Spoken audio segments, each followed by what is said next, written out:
ला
शेरों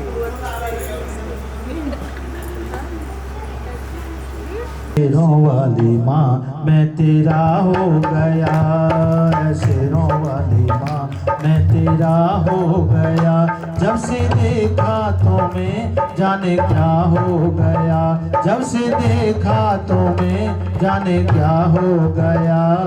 शेरों वाली माँ मैं तेरा हो गया, शेरों वाली माँ मैं तेरा हो गया। तू दाता है तेरा पुजारी हूँ मैं, तेरे दर का मैया भिखारी हूँ मैं। तू दाता है तेरा पुजारी हूँ मैं, तेरे दर का मैया भिखारी हूँ मैं। तेरी चौखट पे दिल है मेरा खो गया, तेरी चौखट पे दिल है मेरा खो गया। ऐ भोली भाली माँ मैं तेरा हो गया, ऐ भोली भाली माँ मैं तेरा हो गया। जब से देखा तुम्हें जाने क्या हो गया, जब से देखा तुम्हें जाने क्या हो गया। ऐ शेरों वाली माँ मैं तेरा हो गया, ऐ शेरों वाली माँ मैं तेरा हो गया। आएगी माँ लाल चुनरिया वाली, एक दिन मेरे घर भी आएगी माँ लाल चुनरिया वाली। माँ लाल चुनरिया वाली, माँ लाल चुनरिया वाली, माँ लाल चुनरिया वाली, माँ लाल चुनरिया वाली। एक दिन मेरे घर भी आएगी माँ लाल चुनरिया वाली, एक दिन मेरे घर भी आएगी माँ लाल चुनरिया वाली। प्यार तुझे देगी माँ अपना, प्यार तुझे देगी माँ अपना। पूरा होगा मेरा सपना, पूरा होगा मेरा सपना, पूरा होगा मेरा सपना। मेरा सोया, मेरा सोया, मेरा सोया भाग जगाएगी माँ लाल चुनरिया वाली। मेरा सोया भाग जगाएगी माँ लाल चुनरिया वाली। एक दिन मेरे घर भी आएगी माँ लाल चुनरिया। इसमें होता है कि जैसा करिश्मा ध्यानो भक्त के साथ में हुआ, हम भी नारियला भेंट, क्योंकि उसने भी तो भेंट दी थी ना, ध्यानो भक्त ने भी तो भेंट दी थी ना। अपने किस चीज की भेंट दी थी? शीश की भेंट दी थी। तो शीश हम भी आपके चरणों में भेंट चढ़ा रहे माँ। जैसे तुमने ध्यानो भक्त को जिंदा कर दिया, ऐसे हमारी मन की भावनाओं को भी जिंदा कर दो। ऐसी अपनी बात, जो भी आपकी बातें हैं वो माँ के सामने वैसी हमारी बात ये पूर्ण कर दो। अगर आपके पास नारियल है तो चढ़ा दो, नहीं नारियल है तो आप कुछ भी नारियल के निमित्त पैसे चढ़ा सकते हैं और माँ के चरणों में कह सकते हैं कि माँ हमारे पास नारियल नहीं, लेकिन मन रूपी नारियल, मन से बढ़ाकर कुछ भी नहीं है, मन रूपी नारियल है, ये आपके चरणों में चढ़ा रहे हैं। जैसी आपकी भावना, जैसी आपकी इच्छा, आप 1 मिनट का समय आप चढ़ाओ, क्योंकि फिर आगे चलते हैं। आज तो चढ़ाओ, चढ़वा दो।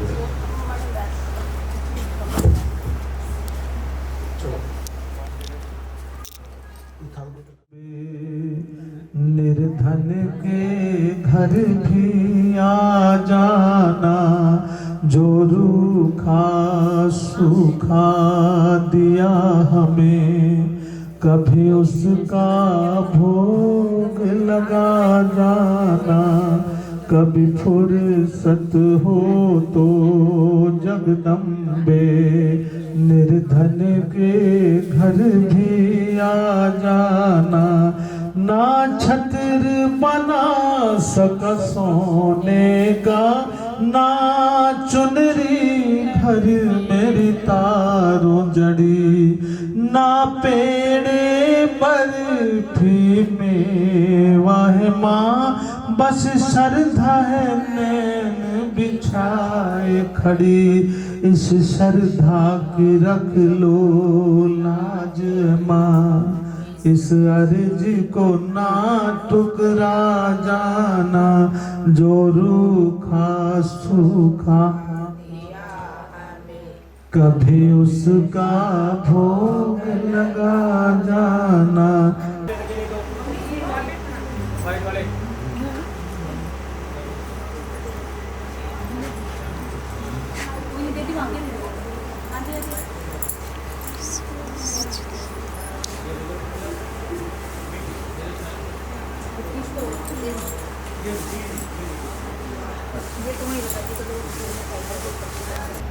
आज पहली बार मैंने महाराज को इस तरह से देखा है। तो राजा अपने राजा को देख करके उसकी भी अंतरात्मा हिल गई, उठ करके एकदम धड़ाम से माँ के चरणों में अपना सर को फोड़ लेती है और माँ से विनती करती है, माँ से प्रार्थना करती है। वो भी क्या कहती है, मेरी माता ये क्या लिख दिया तूने मेरे भाग में, सबकी गोदी हरी भरी है, मैं जलती हूँ आग में। मेरी माता ये क्या लिख दिया, ये कैसा है न्याय तेरा, कोई रोए कोई मुस्काए। ये कैसा है न्याय तेरा, कोई रोए कोई मुस्काए। तेरा भेद कोई ना जाने, क्या लीला दिखलाए। तेरे दर से प्यासी दुखिया खाली लौट न जाए, माँ खाली लौट न जाए। तेरे भाग में सबकी गोदी हरी भरी है, मैं जलती हूँ। क्योंकि 2 बच्चों का वरदान था ना। फिर दूसरी बच्ची का जन्म होता है, वो भी लड़की पैदा हुई, लेकिन वो बहुत कुरूप हुई, इतनी कुरूप जिसको देख करके दाई माई भी डर करके भाग गई, इतनी कुरूप बच्ची पैदा होती है। अब राजा को खबर मिली, राजा बड़ा परेशान हुआ। मुझे 2 बच्चों का वरदान था, एक अति सुंदर और एक अति कुरूप। ये मेरे घर में अति कुरूप कन्या क्यों लेकर, क्यों कैसे आई है, यही जानने के लिए राजा फिर पंडित ज्योतिषियों को बुलाता। बच्ची पैदा हुई है, अभी समय का मालूम है, बस अभी बच्ची पैदा हुई है, और पंडित ज्योतिषियों को बुला लिया कि मेरे घर में ये कुरूप कन्या क्यों और कैसे पैदा हुई है, ये जानने के लिए पंडित ज्योतिषी पति पत्रों को लेकर के बैठ जाते हैं, उलटते हैं पलटते हैं और हिसाब लगाना शुरू करते हैं। हिसाब लगाते लगाते लगाते लगाते कहते हैं, महाराज इस बच्ची के पिछले 2 जन्मों की कथा आपको सुननी पड़ेगी, तब आपको मालूम पड़ेगा कि आपके घर में ये कुरूप कन्या क्यों और कैसे पैदा हुई है। तो राजा तो यही जानना चाहता था, मेरे घर में कुरूप कन्या क्यों पैदा हुई है। तो पंडित इतनी बड़ी गलती हो गई कि घोर कलयुग आने पर भी कोई बहन ऐसा नहीं करेगी जो आज मुझसे हो गया। अरे तो बता तो सही क्या। कहने लगे, जो तुमने पैसे दिए तो उसके पैसे से मैंने मांस लेकर के खा लिया। मांस का नाम सुन करके बड़ी बहन ने क्रोध में, तनिक क्रोध आया और क्रोध में उसको कह दिया कि तूने, अरे दुष्टारी कलंकनी, तूने क्या कर डालिया, ये क्या कर डाला तूने, अपने माँ बाप की इज्जत को तूने कहीं का न रखा। ऐसा करने पर मैं तुझको श्राप देती हूँ, अगला जन्म तुम्हारा छिपकली का हो, ताकि सारी जिंदगी दीवार से चिपक कर कीड़े मकोड़े खा करके अपने पेट का गुजारा करना। अब छोटी बहन रोने लगती है, पाँव पड़ जाती है, बहन मुझे मालूम है अगला जो मेरा जन्म होगा वो छिपकली का होगा, लेकिन इस छिपकली होने से मुझे मुक्ति कैसे मिलेगी, ये मानव जीवन कैसे मिलेगा, बस मुझे इसका रास्ता बता दो। तो बड़ी बहन को थोड़ा संतोष हुआ। वो कहने लगी, सुनो, जब तुम्हारे अंदर परोपकार की भावना, जहाँ पांडव देवताओं के लिए और ऋषि मुनियों के लिए खीर पका रहे थे, वहां चुपके से जाकर के बैठ गए और कहने लगे, मैं जैसे पांडव थोड़ा सा हिलेंगे, इनकी आंख थोड़ी सी भी ओझल हुई, इतने देर में मरे हुए सांप के पिंजर को इसमें डाल दूंगा, मेरा बदला पूरा हो जाएगा, सारे पांडव मर जाएंगे, सारे ऋषि मुनि मर जाएंगे और देवता खाली हाथ चले जाएंगे, इसलिए मेरा बदला पूरा हो जाएगा। कहते हैं सांप के दांत में जहर होता है, सांप के दांत में जहर होता है, बिच्छू की पूंछ में जहर होता है, मक्खी के सर में जहर होता है, और जो गुस्सैल किस्म का व्यक्ति होता है उसके नोमरों में जहर होता है। इसलिए हमें छिपकली योनि सब नीचों में नीच, दूसरा तूने और भी नीचों जैसा कर्म कर दिया, जो देवताओं के लिए खीर पकड़ी थी तूने उसी में मरना था। हम तुमको शराब देते हैं, अगला जन्म भी तुम्हारा किसी नीच घराने में हो। कल लगे गड्ढा खोदो और ये खीर उसमें उड़ेल दो, नए सिरे से खीर बनाओ। गड्ढा खोदा गया, खीर को उड़ेला गया, नीचे मरे हुए सांप के पिंजरे को देख करके उनके होश उड़ गए। विचार किया उन्होंने कि इस सांप कहाँ से आया, और छिपकली ने क्यों छलांग लगाई। उनको जब ही दिमाग में आ गया कि इसमें सांप डाला गया और छिपकली ने हमें बचाया। क्या कर रहे हो भाई, हम भी ऐसे हो जाएंगे फिर। ऐसे नहीं करना, सोना नहीं है, थोड़ी देर की बात हो रही है, मैं आपको जल्दी ही फारिग कर दूंगा। बात में हो चुकी थी कि अब कोई सोचने की उम्र नहीं थी कि मेरे घर में कोई ऐसी संतान मुझे मिल सकती है। लेकिन उस महामाया की माया इस प्रकार की थी कि उसने जैसे बच्चे को देखा, आंखों में आंसू आ गए, बच्चे को अपने सीने से लगाया, रुपए पैसे की पुतली बांध करके अपने घर को चलता है, रोता हुआ चल रहा है, खुशी के आंसुओं से, खुशी के आंसुओं से। और आगे नई बात और सुनने को मिलती, जो उसकी भिल्ली थी, भील की भिल्ली जो थी, पहली बार 2 बजे के बाद स्नान करके कथा में गई थी। उसको कहते हैं अनेकों बार उसको बोला गया हुआ, लेकिन वो कभी कथा में, क्योंकि उसकी रुचि नहीं थी, भील जाति से थी, इसलिए कथाओं में ऐसी रुचि नहीं थी। एक दिन किसी ने कह दिया कि हमारे पड़ोस में है, जागरण है, पीले चावल दे दिए। अब वो रात को 1 बजे उठती है, 1 बजे उठ करके थोड़ी आवाज़ जब उसके कानों में पड़ी, कहने लगी चलो अब तो 2 बजे स्नान करके चले जाएंगे, देखे मत्था देखे। तो बैठ गई वहाँ पे, उसको कथा में डूब गई, आनंद आया। फिर वो अपनी झोली भराती, कहती माँ मेरी झोली भर जाए। तो ऐसा दोनों का संगम। अब जो उसकी सासू माँ थी, राजा के घर में सफाई का काम करती थी। ऐसा करते करते 5 साल बीत गए। इस दौरान रुक्मन के कोई संतान नहीं हुई। एक दिन बड़ी बुरी हालत में रुक्मन की सासू माँ आती है, तो रुक्मन कहती कि माँ क्या बात है। कहने लगे बेटा आज मेरा शरीर बड़ा थका हुआ सा, देखती है तो बुखार हो गया। कहने लगे माँ, रुक्मन रोने लगी। कहते हैं रुक्मन का और उसकी सास का इतना प्रेम दिखाया गया है, इतना प्रेम बताया कि दोनों का बहुत ही ज्यादा मिलन था, बहुत ही ज्यादा प्रेम था, बहुत ही ज्यादा प्यार था। कहने लगी माँ अब तुम काम पर नहीं जाओगे, तुम्हारी जगह आज नहीं तो कल मुझे जाना पड़ेगा, इसलिए माँ मुझे अब तुम्हारी जगह काम पर, मुझे आशीर्वाद दो, कल से मैं तुम्हारे काम पर जाऊं। और अगले दिन आशीर्वाद लेकर के झाड़ू टोकरा लेकर के महलों की सफाई करने के लिए चल पड़ती है। महलों की सफाई करने के लिए जाती है, क्या देखती है कि आज तारा रानी ने अपने घर में महामाई का जागरण करवाया है, और उस जागरण में तो रुक्मन की समझ में आ गया। दोनों बहनें अब बातें करने लगी और एक दूसरे का सुख दुख बांटने लगी। तो तारा रानी ने कहा सारी बातें सुन करके, तो बहन तुमने माँ के नाम का जागरण नहीं करा है, जल्दी माँ के नाम का जागरण कराओ, तुम्हारा बेटा बहुत जल्दी ठीक हो जाएगा। कहले जागरण तो करा दो, मेरे को नहीं आएगा, ना तो जागरण करने वाले आएंगे ना जागरण सुनने वाले आएंगे, क्योंकि मैं तो छोटी जाति क्यों, भिल जाती क्यों। रानी ने पीले चावल करके दे दिए कि तुम सबको बांट दो, सबको बोल दो तारा रानी मेरे जागरण में आएगी, और सबसे पहले मुझे दो, क्योंकि मैं सौगंध खाती हूँ, मुझे कितनी भी आपत्तियां विपत्तियां परेशानियां कोई भी आ जाए तुम्हारे जागरण में अवश्य आऊंगी। तो सबसे पहले तारा रानी ने डल लिए, सबने डल लिए और सबको बोल दिया तारा रानी मेरे जागरण में आएगी। तारा रानी सब हैरान हो गई, तारा रानी की ऐसी शक्ति, वो रानी है, महारानी है, पटरानी है, और फिर मांस का प्रसाद होगा कैसे लेकर के खाएगी। लेकिन फिर भी सारा नजारा देखने के लिए वहां पर पहुंच जाते हैं जहाँ रुक्मन का जागरण होना था। अगले दिन लाइन लग जाती है, लेकिन पंडाल में कोई नहीं बैठता, बाहर शर्तें लगा रहे हैं कि तारा रानी आ नहीं सकती, तारा रानी आ नहीं सकती, काबिल नहीं है, अब ये मैं इसको जिंदा नहीं छोड़ूंगा, ये तो इन भीलों में रहने के काबिल है या मेरी तलवार से 2 टुकड़े होने के काबिल है।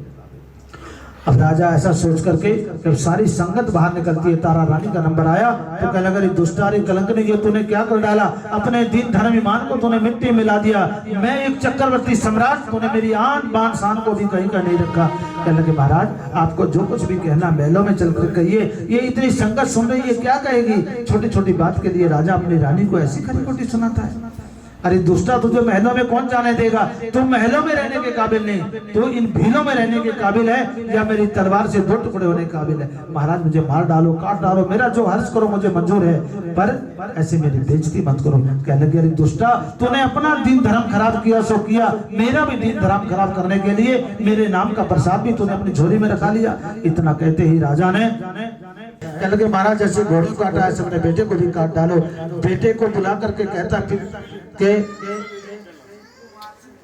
बेटे को सारी कहानी सुनाता। बेटा कहता, पिताश्री ये मेरा सौभाग्य है कि मैंने आपके घर में जन्म लिया। दूसरा सौभाग्य मेरा ये कि मैं धर्म पर कुर्बान होने के लिए जा रहा हूँ। हमारे पूर्वजों ने धर्म पर आंच नहीं आने दी, अपने आप को कुर्बान कर डाला। पिताश्री कोई चिंता करूंगा, जो मैंने अपने बेटे का घोड़े का किया तो मैं भी मार करके, काट करके और छोटे से टुकड़े करके देगा भर दूंगा। अब कहते हैं ज्वाला जी से, और माँ से फरियाद करती है ज्वाला मैया से, और ज्वाला मैया ज्वाला जी से चल करके राजा हरिश्चंद्र के चूल्हे के अंदर प्रवेश कर जाती है। और इतना तेज वेग निकलता है कि देखते देखते उसकी सब्जी बन करके तैयार हो जाती है। 5 थालों में सजाया जाता है। 5 थालों में जब सज गए तो अब राजा की आंखों में बहुत जोर जोर की। कहता, पिताश्री ये तुमने क्या कर डाला? अरे मैं तो उस माँ की गोद में खेल रहा था जो सारे संसार की माँ है। तुमने पहली आवाज लगाई तो माँ मुझे लोरियां दे रही थी, दूसरी आवाज लगाई तो माँ ने सीने से लगा लिया, तीसरी आवाज लगाई तो माँ ने इस मृत्यु लोक में भेज दिया सारी जिंदगी धक्के खाने के लिए। पूछिए उस माँ के हृदय से, जिसकी गोद से जिसका बेटा छिन जाए, उस माँ का क्या हाल होता होगा। मेरी माँ भी मेरे वियोग में इसी तरह से तड़प रही होगी। और ऐसा कह करके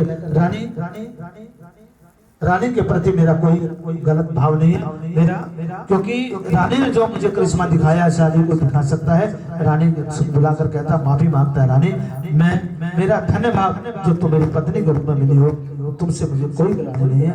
और मैं तो सिर्फ एक ही चीज चाहता हूँ कि मुझे उस शक्ति के दीदार करा दो जिसके नजारे मैंने बार बार देखे हैं। कहने लगे, अपने अंदर के मन को साफ करो। अंदर के मन को राजा भक्ति के द्वारा साफ करता है, भक्ति के द्वारा साफ करता है, और भक्ति के द्वारा साफ करके अब फिर माँ के नाम का जागरण होता है। सारी रात माँ के नाम का जागरण चलता है। तारा रानी की कथा होती है। तारा रानी की कथा में फिर जैसे संपन्न होने पे आई तो माता रानी भक्तों के बीच में से प्रकट हो जाती है। बोलो सोने सोने दर्शन देने वाली माता तेरी सदा ही जय। सबको दीदार हो जाता है और सबको दीदार दे करके राजा से कहने लगी, राजन तुम बोलो तुम्हें क्या चाहिए? राजा कहने लगे, माँ एक तो मुझे ये चीज चाहिए कि अगला जन्म मेरा इंसान का हो तो तारा रानी मेरी पत्नी बने, क्योंकि अगर ये मेरी जिंदगी में नहीं आती तो मैं तुम्हारा कभी दीदार नहीं कर पाता, मेरा जीवन नरक में ही चला जाता।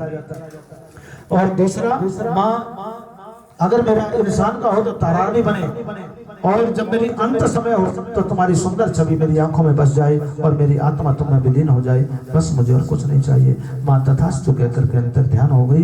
इतना कह के भगवती हो गई अंतर ध्यान, बदगमन को चले गए। और तब तक तपस्या में लीजिए जब तक उनकी आत्मा शरीर से बाहर नहीं हुई। और जैसे ही आत्मा शरीर से बाहर होने का समय आया, माँ शेरा वाली उनके सामने प्रकट हो जाती है और उनकी आत्मा को अपने में समेट लेती है। जिनकी आत्मा माँ के चरणों में चली जाती है वो जीवन बंधन के चक्कर से छूट जाता है, 1,84 में भटकने से बच जाता है, माँ के चरणों का सेवक सिपाही बनता है। तो जैसा दीदार माँ ने राजा हरिश्चंद्र को दिया, जैसा दीदार माँ ने उनके बेटे को गोद में खिलाया, जैसा दीदार तारा रानी को दिया, जैसा दीदार ध्यानु भक्त को मिला, जैसा दीदार नंद बाबा को हुआ, ऐसा ही दीदार हमारे आदरणीय भैया सज्जन जी को, इसी प्रकार का इनके पूरे परिवार को ऐसा ही माँ का दीदार मिले।